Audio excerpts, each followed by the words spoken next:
Clap. Yo.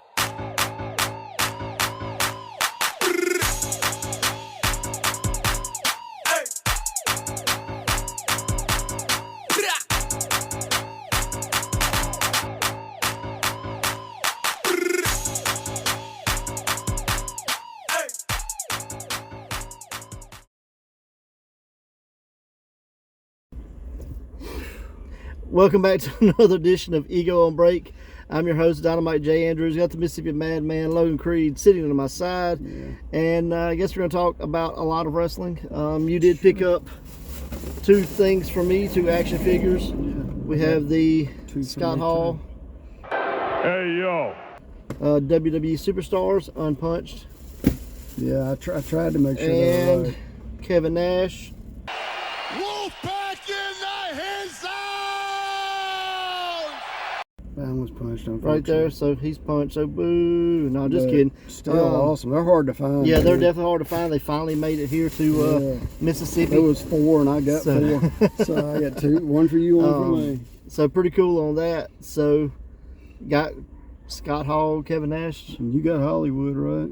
I think so. I got to double check, man. I got so much. I got to start keeping up with it because my brain doesn't work like it used to. So. But there's certain ones I tried. Like I wanted that trio.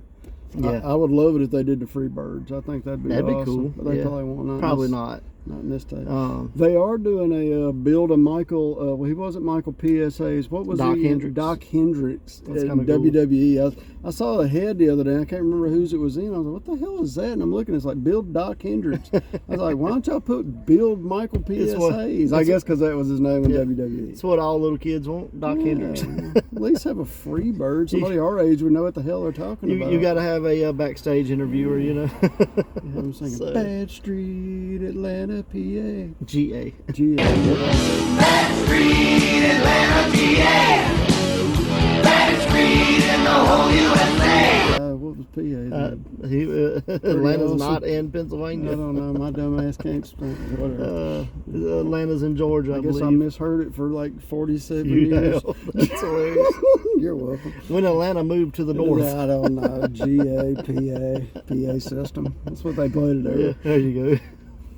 But so pretty cool about this. Let me ask you some I'll try. some outsider trivia. Oh god. Do you know what faction they first became a team in?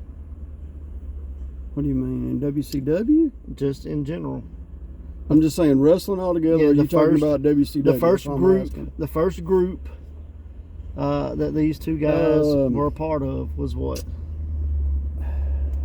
Or at least the first. Because he's the Diamond Stud at the time, and he's Vinny Vegas. Yep. The Diamond Exchange or Diamond Mind or something with DDP. That's it. Because I sent Bill a bad promo. It was. I thought I was gonna stump you on it. So no, I just said it was Scott Hall and Diamond Dallas Page, and he literally dropped some pretty vulgar language in a promo, and I was like, wow, that got a bow on WCW. Wow. And Scotty Flamingo was on there, right? He was part of. Was the he Scotty then, or was he Scotty the Body? Yeah. Yeah, Scotty the Body. Okay.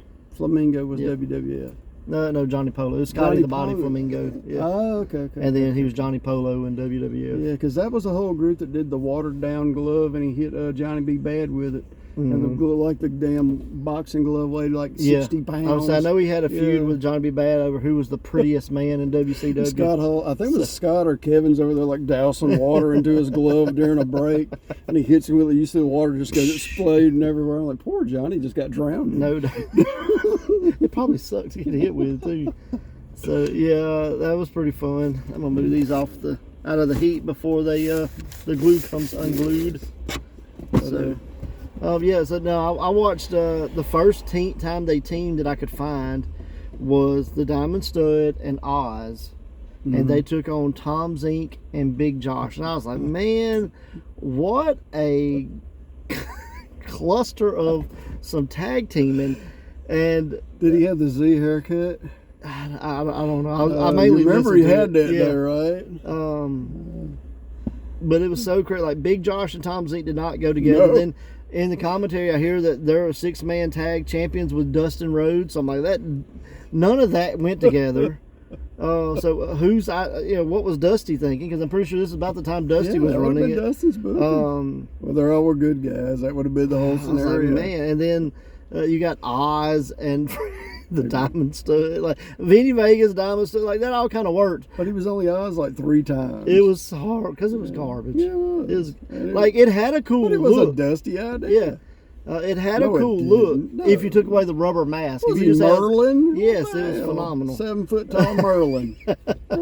Abracadabra. I liked it, but I didn't They like call the how abracadabra power I didn't like how bomb. when he came to the ring, he had the rubber mask on that made him like he was 1,000 years old. I'm like, why do you want to send an Awful. old man to the ring? Well, I said Merlin. So, it's so bad. But yeah, I just thought that was funny. But man, this match was garbage. Oh my god, so it was hot trash. Wow. So, but you could probably definitely saw tell it. that those two were destined to be stars because at the time Zeke and Big Josh were two of the big baby faces, and these guys just Big swallowed them Josh's up. biggest man. thing he did was doink. Yeah. Yeah.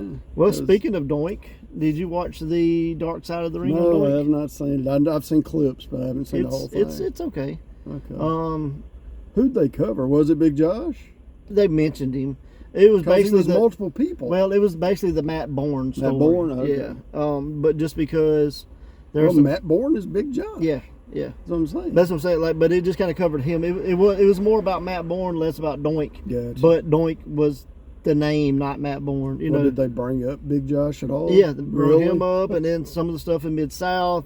And the reason that I think Matt Bourne got covered on Dark Side, and hopefully I'm not going to spoil anything about it, but Nah, go ahead. his ex-wife and his daughter Mm-hmm. believe that his girlfriend at the time murdered him. Wow. No, I did not know that. Yeah, it was reported that he had accidental overdose. Uh-huh. But I knew that part. But they believe that the girlfriend Drugged him? drugged him.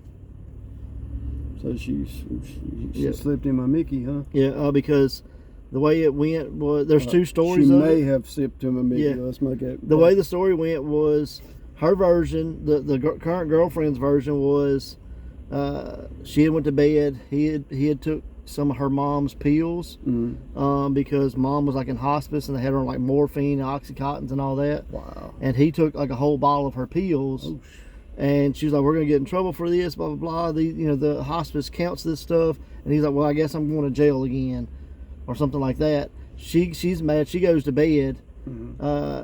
Said they're living like a gated community or whatever, and hear commotion and stuff. Somebody's beating on the door. Gets up and like, "Oh, I think your husband might be dead. He's outside." And like he had stumbled into a bunch of stuff, and they found him in the parking lot. And she got him up. He was still alive. Brought him in the house. Laid him in his chair or put him in the recliner or whatever, went back to bed. She said she heard him snore and all, different times she had woke up, so knew that he was still good. yeah. But got up and he was making a different kind of snore, was like slobbering and Probably puking over and stuff. gurgling, yeah. Yeah. So she calls her friend that was in another state and says, "What does this sound like?" You need to call 911. And that's what the not friend. me. That's what the dumbass. friend said. Wow. And so the daughters, there's a set of testimony or something out there where she hung up, went back to bed for like 3 more hours, then got up and called 911. Her story is she didn't do that. She called 911 immediately after. So there's two different things, but it had been investigated. She had never got anything. Well, there would be charges. time at the 911 when she called because they Right. do that. They have to document So I'm not sure what all went down, but that was Yeah. kind of the controversy there, and the fact that Matt was. that. But like I just out actually of his know a mind, 911 operator. That's what I'm saying. Yeah. They document when they call. I mean, technically that technology would have been there, but they still have to write that Yeah. kind of stuff down back then. But Hacksaw tells a story where during the Rat Pack, when he was coming from a match, him and Bourne, Yeah. and a fan hit Hacksaw. It says Hacksaw hits him in, boom, he goes down. Matt runs up, kicks him in the face, and like knocks his eyeball out. And The fan or Hacksaw? knocks the fan's eyeball Oh, out. okay. Well- okay, my bad. Bill fired Osborne for it, and so Osborne held a grudge against Hacksaw because he didn't get fired. So that was what the indie thing was about that time, where it goes, we can wrestle or we can go. Yep. We can wrestle or Yep. we can go. So 30 years okay. later, they're working an indie show. Like 200 people. Yeah, and Matt's wanting to do like chair shots and all that, And Hacksaw's like, brother, it's nobody here. Like, let's just go walk and talk, and I'll go Maybe USA two, and ho, and you know. And so there's a point where he just like punches Hacksaw in the balls, and that's when Hacksaw pushed him off and said, brother, you want to work or you want to shoot? Yeah. And said that Hacksaw told the ref, go tell him we'll finish this in the locker room like you're supposed to do. And so Hacksaw went to the back, and Osborne went out the front door. Wow. But it was all because Hacksaw didn't get fired, and he did. I'm like, why are you mad at the guy that had no control over getting fired? So, wow. but poor Doink. But it's still cool to see kind of like how he took that and ran with it. There's a little bit about that, a little bit about the ECW stuff, but it was a lot about just him as a person and not. The clip I saw, he's like, I was at WrestleMania one year. He goes, and now I'm here, and he said, it makes me happy sometimes, but going out here to a crowd like this kind of makes you just feel like shit. Yeah. Yeah, I was like, wow. So I wanted to see it. It's good. It's on YouTube. I saw the clip like 2 hours ago. It's on YouTube. The story is all there, but the camera zooms in and zooms out and all that kind of stuff. Technically put it so up, you're really not watching it as much as you're just listening to it. I do that a lot. And that's fine with me. I turn stuff on and just lay my phone on the seat and drive. So I've watched more movies and never seen any of them. I listen to them more than I watch them. I do have a lot of like here lately. I've been listening to a lot of Dutch. Yeah. Yeah, Dutch is cool. I like Dutch. He's pretty. Yeah, I like Dutch's stuff. Pretty interesting. So did you get a chance to check out AEW Collision? No, I did. The brand new event. No, I did not. I watched highlights of it. We had bad power outages down here, dude. That is true. I didn't see Jack. That is true. Yeah. Won't spoil it for you. I did write down the matches, but I'm not gonna tell you who wins. I already know. I've heard too many spoilers. But you're good. The Punk opening promo was really good. I've seen. Yeah. I did find that online. I didn't watch it either, but then I watched a highlight video where you can't really tell, but you can kind of just you get a sense of what's going on, but you don't really see anything in the highlights. But overall, it seemed like a good event. You had the Punk promo, then Christian came out with Wardlow. Wardlow defended the TNT title against Luchasaurus. No, Christian came out with Luchasaurus against Wardlow. Got it backwards. Wardlow lost. Wardlow Everybody lost. said that was like the worst match on the whole card. Again, I couldn't tell from the clips. I'm just going by what I've been told. But from every time you got a 2 or 3 second clip of the match, the crowd seemed to be into it. So the match might have been bad, but the crowd seemed to be responding. I've seen highlights. It made a 0-star match look like a 10-star. So. But I did see one highlight on there where you could tell Wardlow was a fan of JD Jenkins, the full-time Beast, because he channeled his inner JD as he did the electric chair on Luchasaurus. So... But unfortunately, I'll go ahead and tell you because you said you didn't care. But we know that Luchasaurus is the new champion. It was finish where Christian hit him with the ringside camera. So twice, yeah. Yep. So that's what I was gonna say. Well, at least it was twice. So I did like that. I think his Goldberg streak is gone. Yeah. They're trying to reheat him, and good luck. Well, the crowd seemed to respond to him pretty well from what I could tell. Then we got a Hobbs, Powerhouse Hobbs QT Marshall interview. That was okay. I'm sure I know the bad part of that. Then we got probably the match of the night, is from what I've been seeing, was Buddy Matthews versus Andrade. Mm-hmm. Yeah, and I watched about 8 minutes of this, and it was really, really good. Both guys used their wives' finish in the match. And Andrade won with the figure 8, Charlotte's move, so that was pretty cool. What was Miro's wife's move? No, she was barely a wrestler. Buddy Matthews, it was some kind of submission thing or something. I remember she wrestled, but it wasn't much. I didn't know. I just heard someone say that's what it was. Oh, Lana. No, this was not Miro. This was Buddy Matthews. Oh, Buddy. I don't know if it's Matthews' wife. I don't either. I have to look that up. Yeah, so I probably should, but I don't. Okay. But yeah, so he used a submission. I'm assuming that was supposed to be her move or whatever. Gotcha. But a solid match from the 8 minutes that I saw of it. Then we get a Scorpio Sky package, and then a Tony Nese promo with Mark Sterling. This is where Miro comes out. From what I did see, Tony Nese made Miro look great, that's what he was there for. So yeah, Andrade used Charlotte's move. Yep. That's his freaking wife. My brain. And then we got the Outcast, which was Ruby Soho and Tony Storm versus Willow Nightingale and Sky Blue. And I liked both of these teams from what I saw. Again, I'm watching highlights. Cornette put that match over. But from what I saw, it looked really solid. So that's saying something. Cornette put a women's match over. So Willow and Sky won, which surprised me, but they were out matching here. I like Willow. So I guess they're a tag team now, and I really like that. I like Willow. She's a big powerhouse. Yeah, I wrote in my notes I liked both teams, so I thought both worked really well. Then we get a Ricky Starks promo. He's talking about the Owen Hart tournament with Adam Cole, and again, even the promos are clips, so I didn't get to see much of it. Yeah. I don't know how well it was. Then we got a Jeff Jarrett package talking about Mark Briscoe. And then Tony Schiavone interviews the Acclaim with Billy Gunn, and they scissor Chicago or whatever that was.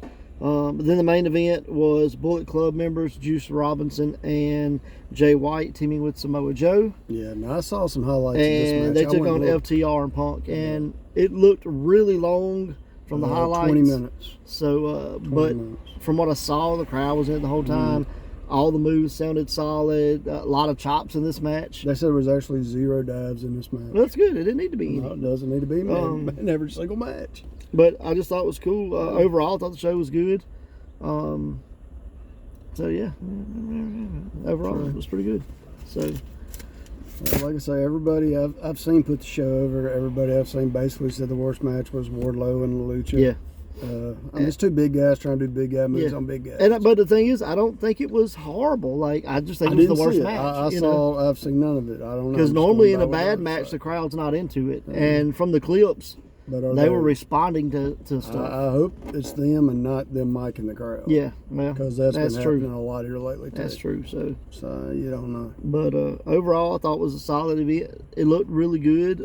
It seemed a lot more streamlined than some of the stuff I watched in the past with AEW, so maybe they're finally getting a feel. They're saying this is what Tony promised before. Okay. Not sports entertainment, but a sports-driven wrestling show. Yeah, there was some, like, this is the show he promised us, not the BS on Wednesday. Yeah, I'm saying there was some talking in it. Yeah, but a lot of it was backstage packages, not necessarily just standing in the ring with a microphone. So I appreciated that part of it, and then the one time they did have people in the ring with a microphone other than Punk, you had Schiavone leading it, so it brought back that kind of old school feel. So I dug that a lot. So I'm definitely going to try to check some more of this out. Kevin Kelly was actually the announcer. And Nigel McGuinness. So I thought, and JR come out, but he had an accident, and they said it jacked his voice up. He did. They even said he come out and he apologized. Yeah, he sounded. He's like, man, I had a really bad fall. I've seen the picture. He had a really bad black eye. He sounded like he looked. He was trying to do it, but he just couldn't.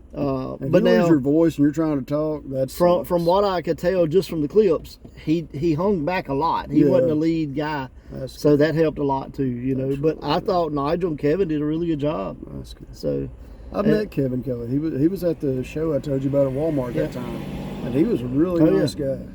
So I'm gonna wrap this up with kind of a obscure wrestler coming out of hiding, so to speak. But have you saw again? No, Nails. Have you saw that he is at? He just did a big like Comic Con autograph signing thing or WrestleCon or Wrestle something. I don't know what it was, but I saw pictures. And still looks okay. I mean, of course, he's got the orange jumpsuit on, so how old the guy that helps. You could tell he's aged. Yeah, he's got to be. But like, 50s? has there been very many Nail sightings in the last 25 years? I've always wanted to see a promo because supposedly he beat the shit out of Vince, and I've always wanted to hear like his side of the story, like what the hell happened. But he's a Kevin Kelly too. Because even Brett's name, like, right? I was outside the door going, wow, he's kicking the hell out of him. But like, what happened, But yeah, so I was excited to see that. So that was pretty cool just to see that obscure guy come back. You know, remember the last big thing? He's fisting to go into a feud with Undertaker, and all of a sudden he's gone. Yep. And something there's like a stare down between them, and that like was sexual harassment or something, or all I know is supposedly Vince didn't keep up his end of the bargain, and he went after Vince. Yeah, like trying to blackmail him or something. Like, I'll tell everybody you tried to molest me or something. I don't know what it was, but it was crazy. But so I would love to hear his side of the story. Yeah, me too. Because I've heard a bunch of little other bits sides, and pieces. Yeah. But I just thought it was cool. Like, man, like this guy just comes out of hiding. You know what I mean? Like, I ain't saying he's been in hiding, but No. he stayed away from wrestling, and then it's really cool. And it was cool that he was getting some good publicity from it. So Okay, I got a question for you, Lee. I sent you that flyer yesterday of the wrestling thing that's going to be at the Comic-Con. What the hell is that? okay, it's not at the Comic-Con. It's not. Well, they're advertised on. They're their page. advertising at the Comic-Con. They pay the Comic-Con to advertise for them. Okay. They've had a couple of shows at the Coast. JD Jenkins is actually on this event Yeah, I that's saw being it. That's why I advertised. was asking. But it's kind of a throwbackish kind of hipster type show. Vordell Walker is part of this, but he's not Vordell Walker. He's like Mustache Man or something. I want to get the name where I can put it on. So But we it's can see it. VHS wrestling. Is that it? Yeah. And when I don't know if this is out there of who's actually running this, but I'll tell you off camera. I have no idea. And when you figure out who it is, you go, okay, now I know why it's different. Gotcha. But the guy he said, look, there's gonna be a lot of wrestling fans here because Bret Hart's gonna be there, Devon Dudley's gonna be there, Teddy Long's gonna be there. Yeah. We're better to advertise wrestling fans. So, and he knows that fans from all over the state are coming in, or all over the surrounding states. So he's taking this as an opportunity. I don't know if you can see it, but But it's VHS wrestling. If you Yeah. just kind of YouTube that, Google that, whatever, you're gonna find some info. But this guy right there is Vordell Walker. Wow, don't even look like. But he's it. not Vordell Walker there. So they used to Looks have like a that like glue-on old timey mustache. wrestling or whatever, where they like the wrestlers would take up different characters. This is kind of like that. But yeah, it's pretty cool. So Okay, cool. check out VHS Wrestling. I'll just say the guy that's putting it on has wrestled for Ego before, and Okay. Well, like I said, it showed up on the Comic-Con page, so I sent it to you, and I'm like, well, that'd be kind of Yeah. cool to go and see. so that I too. definitely am excited that he's doing well. I So mean, they gonna have Brett, Devon, and Teddy Long. yeah. I mean, who do you want to see? Honestly, I mean, I'd love to see Brett, but I think I'm more excited maybe to see Teddy. Let me holler at you, player. So until next time, this has been Ego on Break. Watch wrestling. Watch wrestling. Hurry, step this way, the strangest sights on the island. Freaks from the four corners of the world. For 2 nickels, 1 dime, a tenth part of a dollar. We've got the show and you've got